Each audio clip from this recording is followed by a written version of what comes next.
तो अब हम क्वेश्चन नंबर 5 करने जा रहे हैं 13.2 का। ठीक है, तो क्वेश्चन 5 क्या कह रहा है, एक वर्गाकृत पेपर पर निम्न की रूपरेखा बनाइए। यानी इस क्वेश्चन के अंदर क्या है कि जो जो क्वेश्चन दे रखे हैं उसके हिसाब से हमको क्या करनी है, आकृति बनानी है।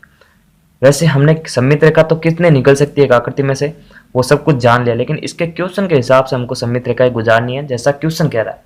लेकिन क्वेश्चन स्टार्ट करने से पहले एक सजेशन है हमेशा कि हम जब भी कोई भी क्वेश्चन करते हैं तो पहले उसको पूरा पढ़ना चाहिए, ताकि हमको पता चले कि क्वेश्चन क्या कहना चाह रहा था।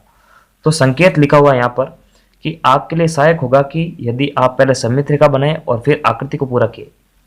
ये बोल रहा है कि पहले आप सममित रेखा बना लो और फिर आकृति को पूरा कर लो। चलो ठीक है, पहला क्वेश्चन स्टार्ट कर लेते हैं। बोल रहा है एक त्रिभुज जिसमें एक क्षैतिज रेखा हो परंतु ऊर्ध्वाधर रेखा न हो। तो मैं क्षैतिज रेखा बना लूँ इस तरह से। कुछ क्षैतिज रेखा इस तरह से होती है, क्षैतिज रेखा किस तरह से होती है, क्षैतिज इस तरह से, ऊर्ध्वाधर इस तरह से और आड़ी इस तरह से। तो ये बोल रहा कि क्षैतिज रेखा हो, क्षैतिज रेखा बना ली। क्षैतिज रेखा की सममिति का मतलब क्या होगा कि इस रेखा के ऊपर वाला भाग और नीचे वाला भाग दोनों क्या हो, बराबर हो, एक दूसरे के प्रतिबिंब हो, और दोनों को एक दूसरा पार दोनों एक दूसरे को क्या कर ले, ढक लेता हो। तो कैसे करेंगे, तो इस तरह से बना सकता हूँ अपन, त्रिभुज ही तो बनाना है, ये देखो। ठीक है, तो इस तरह से एक क्षैतिज रेखा है, ऊर्ध्वाधर रेखा नहीं है, क्षैतिज रेखा है और त्रिभुज सममित है। अब इसके बाद में बी वाला क्वेश्चन क्या कह रहा है वो देखते हैं। तो बी वाला क्वेश्चन कह रहा है कि एक चतुर्भुज जिसमें दोनों ही सममित रेखाएं हो, एक क्षैतिज तो दूसरी ऊर्ध्वाधर। यानी देखो इसमें बोल रहा है कि एक चतुर्भुज अपने को बनाना है जिसमें दोनों ही सममित रेखा हो। तो एक बात हमेशा ध्यान रखना, चतुर्भुज कैसा भी हो उसके अंदर दो सममित रेखाएं हम नहीं गुजार सकते। वैसे नॉर्मल रूप में चतुर्भुज किस तरह से होता है, जैसे इस तरह से होता है, चार भुजाओं से बन गिरी आकृति। तो इसमें से अपन सममित रेखा नहीं गुजार सकते। इसमें सममित रेखा गुजार सकते हैं तो वो सिर्फ दो विकर्ण के रूप में, जबकि ये जो सममित रेखा का रूप है वो है तिरछा रूप, जबकि ये बोल रहा है कि क्षैतिज और ऊर्ध्वाधर। तो हमेशा ध्यान रखना कि एक चतुर्भुज आयत हो सकता है, एक चतुर्भुज वर्ग हो सकता है, लेकिन एक आयत और एक वर्ग चतुर्भुज नहीं हो सकते। चतुर्भुज की बात आती है तो दो चतुर्भुज आते हैं इस तरह से, एक होता है समांतर चतुर्भुज, एक होता है सम चतुर्भुज। समांतर चतुर्भुज आयत को दर्शाता है और सम चतुर्भुज वर्ग को दर्शाता है। क्यों? क्योंकि एक चतुर्भुज आयत किस तरह से हो सकता है, क्योंकि देखो चतुर्भुज के जितने भी गुण हैं वो आयत के अंदर है। किस तरह से, चतुर्भुज के अंदर पहला गुण जैसे समांतर चतुर्भुज है, और आयत से क्यों मिलता जुलता है, देखिए इस तरह से, जैसे आयत है ये। देखो आयत की क्या विशेषता है कि आमने सामने की भुजाएं बराबर हो और प्रत्येक डिग्री कोण समकोण हो, और इसके विकर्ण भी कहाँ काटे, समकोण पर काटे। तो चतुर्भुज के जो गुण है समांतर चतुर्भुज के, वो आयत के गुण है सभी, लेकिन आयत के सभी गुण चतुर्भुज में नहीं है।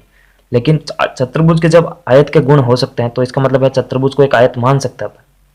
किसके लिए, सममित रेखा खींचने के लिए। तो ये बहुत इंपॉर्टेंट क्वेश्चन है, एग्जाम के आने के लायक है। ठीक है, ऐसा क्वेश्चन दिया जा सकता है। तो बोल रहा है समांतर चतुर्भुज आयत कैसे हो सकता है, क्योंकि देखो समांतर चतुर्भुज में आमने सामने की भुजाएं बराबर है और विकर्ण एक दूसरे को कहाँ काटते हैं, समकोण पर काटते हैं। यही गुण इसमें भी है, लेकिन इसमें 90 डिग्री है प्रत्येक कोण, इसमें 90 डिग्री नहीं है। इसका मतलब आयत तो चतुर्भुज नहीं हो सकता, लेकिन चतुर्भुज तो समान, जो चतुर्भुज है वो हो सकता है आयत, या फिर अगर सम चतुर्भुज है तो हो जाएगा वर्ग, और समांतर है तो आयत। तो मैं एक बार समांतर चतुर्भुज ले लेता हूँ।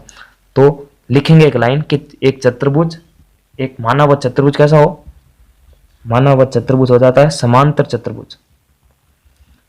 फिर जो कि लिखेंगे समांतर चतुर्भुज, चतुर जो भुज है वो एक आयत हो सकता है। तो मैं आयत बना लूं। आयत का शेप इस तरह से होता है, आमने सामने की भुजाएं बराबर, प्रत्येक कोण समकोण और एक विकर्ण एक दूसरे को समकोण पर काटते हो।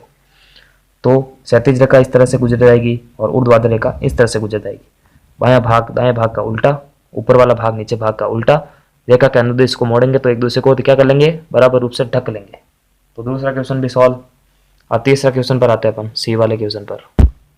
सी वाला क्वेश्चन कह रहा है कि एक चतुर्भुज जिसमें एक क्षैतिज सममित रेखा हो। चतुर्भुज में तो कितने भी हो सकते हैं, लेकिन हमने पिछले जो बी वाला क्वेश्चन किया उसके हिसाब से कर लिया। माना ये चतुर्भुज हो सकता है, माना वह चतुर्भुज कैसा हो, समांतर चतुर्भुज हो। और फिर एक लाइन लिख देंगे, समांतर चतुर्भुज एक क्या हो सकता है, एक आयत होता है। हो सकता है क्या, आयत ही होता है। ठीक है, तो इस तरह से मैंने आयत बना लिया। फिर जो क्वेश्चन कह रहा है उसका शर्त का पालन करेंगे अपन कि एक क्षैतिज सममित रेखा हो, तो बस क्षैतिज ही खींचा है। तो देखो ऊपर वाला भाग नीचे वाला भाग का उल्टा है, दोनों एक दूसरे को बराबर रूप से क्या करेंगे, फोल्ड करने पर ढक लेंगे।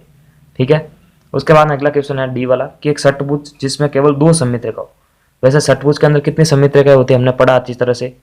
षटभुज के अंदर जितनी भुजाएं होती हैं सम आकृति पर डिपेंड करता है उतनी सममित रेखाएं होती है। वैसे 6 भुजाएं होती है सममित, लेकिन हमने को कितनी निकालनी है, 2 ही निकालनी। तो मैं षटभुज बनाता हूँ इस तरह से, 6 भुजा से बंद गिरी आकृति षटभुज। तो 2 निकालने को बोल रहा है, कैसे भी निकाल दो, आडी निकाल दो या तिरछी निकाल दो। तो क्षैतिज और ऊर्ध्वाधर निकाल देता हूँ मैं। तो ये क्वेश्चन सॉल्व। अब आगे इसका क्वेश्चन ई वाला दे दिया कि एक षटभुज जिसमें 6 सममित रेखाएं हो। तो ये क्वेश्चन अपने को करना है, आपको करना, ठीक है, क्योंकि हमने पिछले जो बेसिक थे पॉइंट्स है उसके अंदर हमने किया है।